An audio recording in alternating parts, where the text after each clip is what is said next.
Before we dig into our content, let's first talk a little bit about how historians define time periods. This first unit that we're doing is called the Renaissance. But how do historians figure out what qualifies as the Renaissance? We're going to use a human's lifetime as an example. For example, in your opinion, what age is a human when they're considered a baby? How about when they're considered a toddler? A child? A teenager? An adult? Middle-aged? And elderly? We all probably have slightly different ideas of what ages qualify under each category. And it's the same for historians when they're trying to figure out what events, people, and dates go into certain time periods. Even though we probably have differences in opinion, there is likely going to be some overlap. For example, when I look at a human's lifetime, for me, I consider a baby to be about 0 to 2 years old, a toddler maybe about 3 to 5, a child 6 to 12, a teenager ages 13 to about 19, an adult maybe about 20 to 55, middle-aged to be about 56 to 70, and then maybe an elderly person to be 71 plus. You might have something different, but you might have some commonalities as well. And that's how historians figure out time periods. They try to determine what they can all agree on, and they lump time periods together based on that. Are there going to be some people who disagree? Probably. Are there going to be events, people, and dates that are really hard to define in terms of what time period they're in? Absolutely. But at least this is a starting point for all of us to understand and kind of organize history.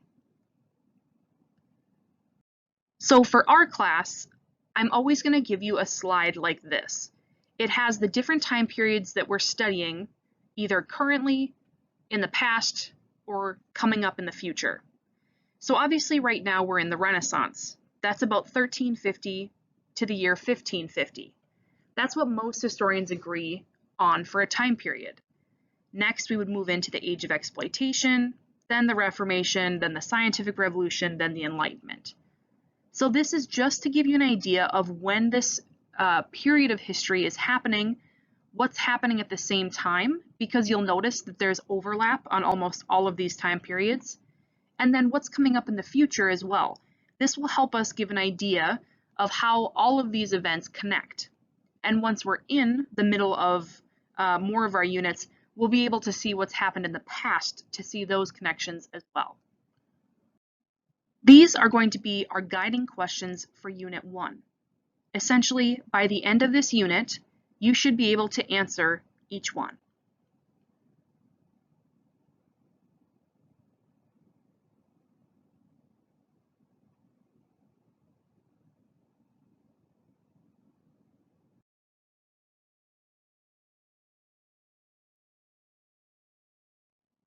So I've used the word Renaissance a couple of times already, but what exactly does that mean?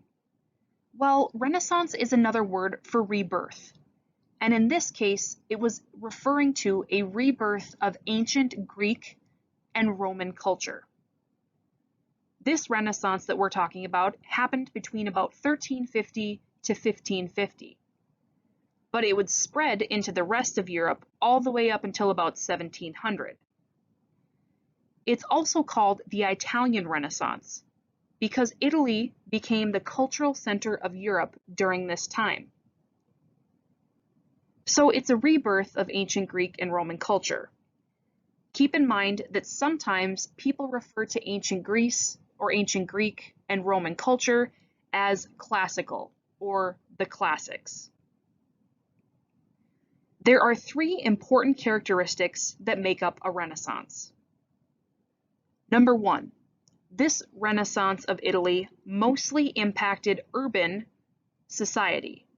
Urban means like in a city. The powerful city-states of the Middle Ages, which is the time period right before this, become political economic and social centers of their territory.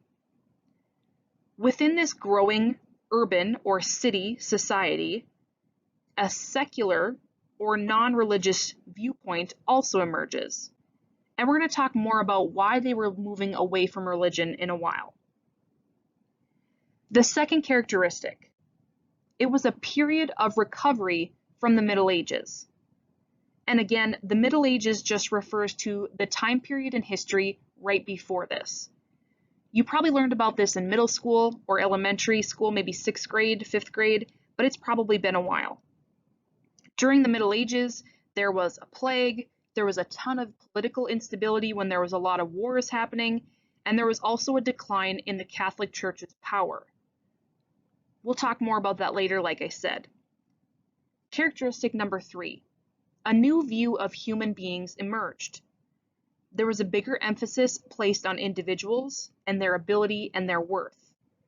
And the goal was to create a well-rounded, universal person who was capable of achieving many things in many areas of life. We'll talk more about that later as well. One important thing to note, though, not all people were affected equally or the same way by the Renaissance. The upper classes, or the more wealthy people, were more affected by the Italian Renaissance than the lower classes. And because of that, they embraced it a lot more. Why? They could also afford to. They had the money to spend on books, paintings, events. Even so, many of the intellectual, or like ways of thinking, and artistic achievements were hard to ignore for people, especially living in the cities. Churches, wealthy homes, public buildings, they all displayed art that are going to have a lot of the characteristics and themes of Renaissance art. Let's talk a little bit more about those Italian city-states. It's important to keep in mind that during the Middle Ages, what we know as Italy had failed to create a strong, centralized state that had one ruler. So at this time, the country of Italy does not exist. Instead, there were just these things that we call Italian states, basically territories in Italy that had cities that were united in some way, but the entire country was not. If you look on the map here on this slide, it can give you an idea about how it was all chopped up into little pieces. It wasn't a united country. Out of all of these city-states, there were what we call the Big Three. Milan, Florence, and Venice played really crucial roles in politics at the time.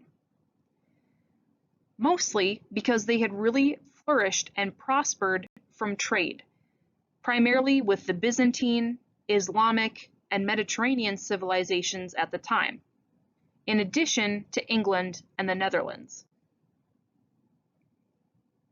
First, let's talk a little bit more about Milan.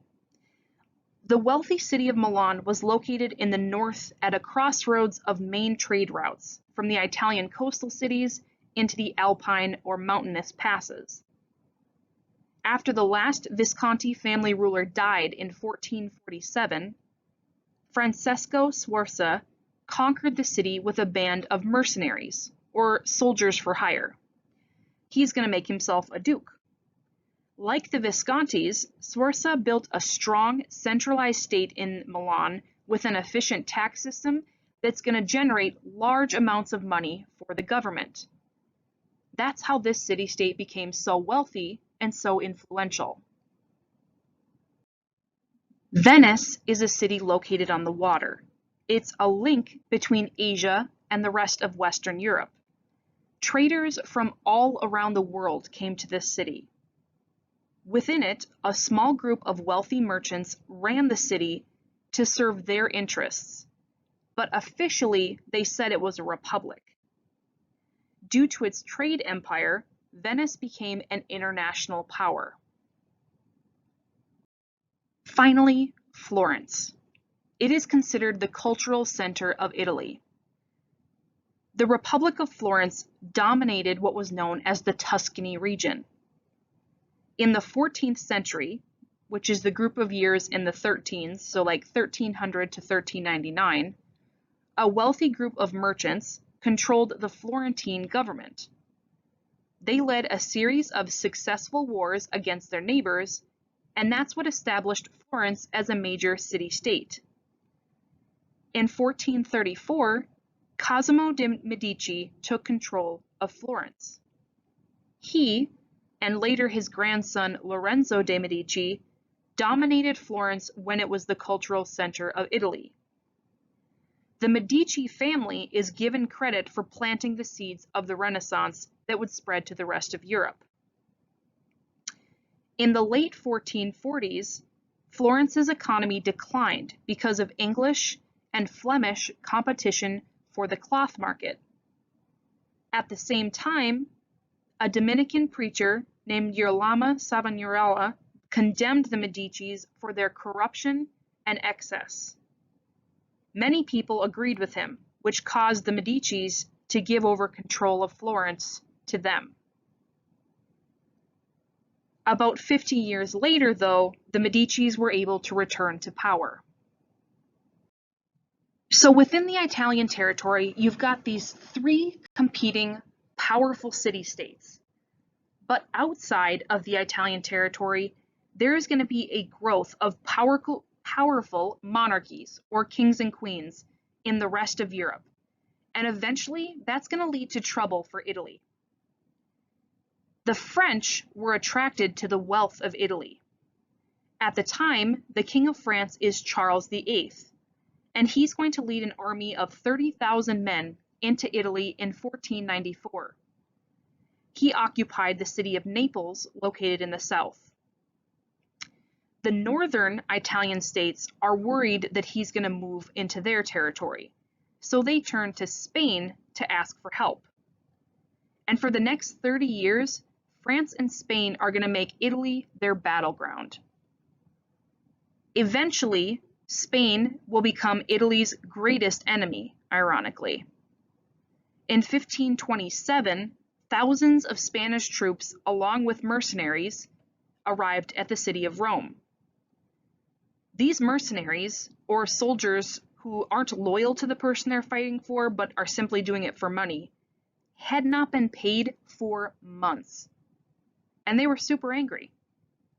The leader of the mercenaries let the other soldiers sack Rome as their pay. The soldiers went crazy in a frenzy of bloodshed and looting. The authorities had to establish order.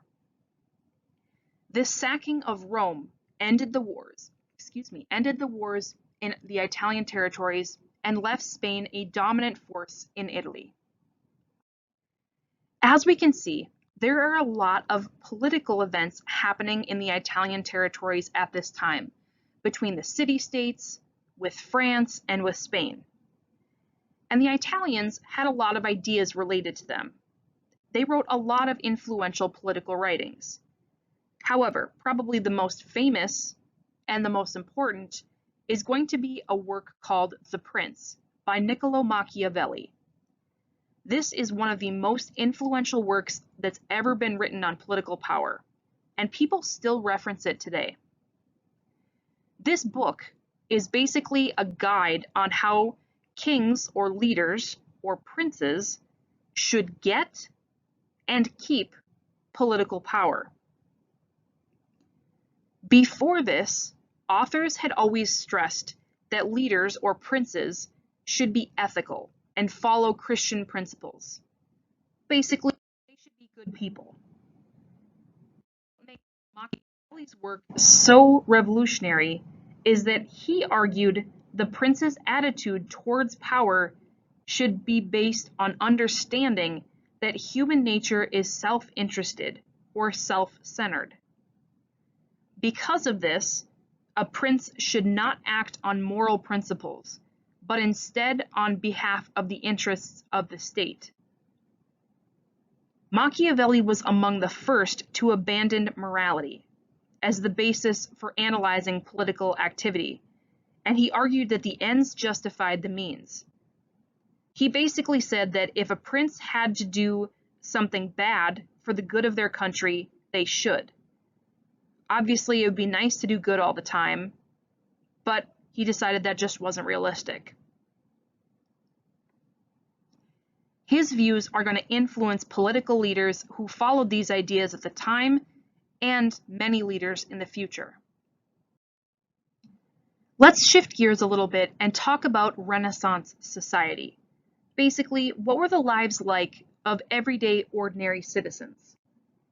During the Middle Ages, that period of history right before the Renaissance, society had been divided into three social classes: the clergy, the nobility, and the peasants/town people. The Renaissance will see some slight changes in these divisions. First, at the top is going to be the clergy. The word clergy refers to people who work in the church, which at this time is the Catholic Church. So even though we mentioned that the power of the Catholic Church had declined somewhat or went down, it was still an extremely influential part of Renaissance society. Keep in mind, though, not every member of the clergy had the same power.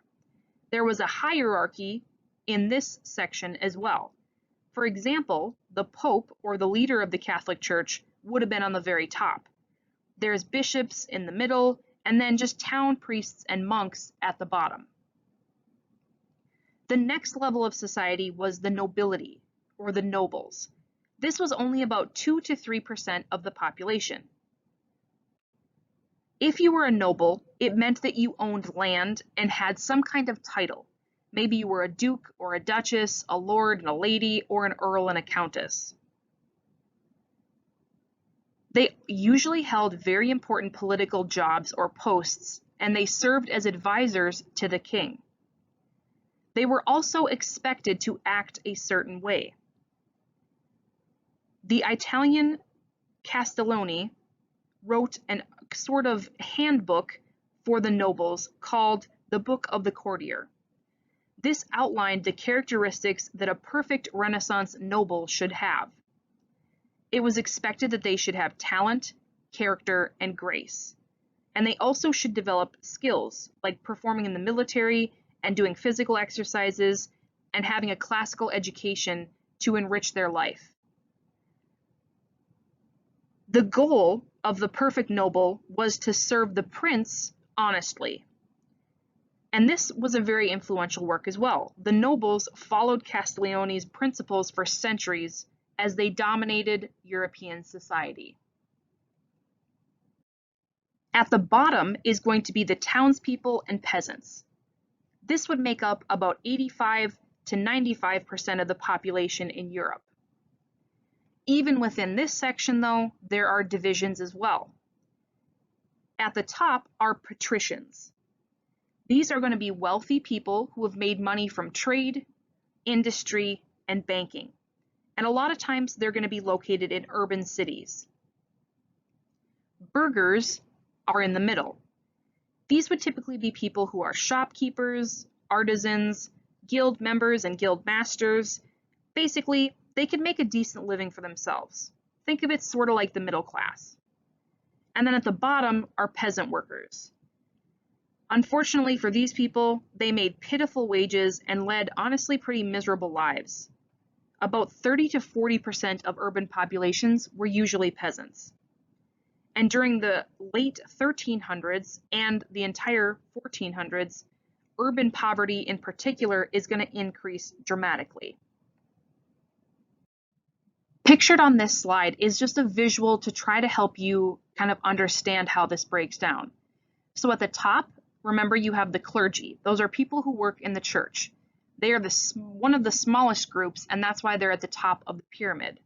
They held a lot of power and a lot of wealth because of their association with the church. However, even within that section, there are levels of wealth and power. The Pope is at the very top, bishops in the middle, town priests and monks at the bottom. They don't have a ton of power and wealth. In the middle is the nobility. Remember, these are the people who own land and have a title of some kind. They're very, very wealthy, they have a lot of influence, and they're going to kind of compete almost with the clergy for that wealth and influence. And then at the very bottom, you've got the townspeople and peasants. which again, there's a division between this one as well.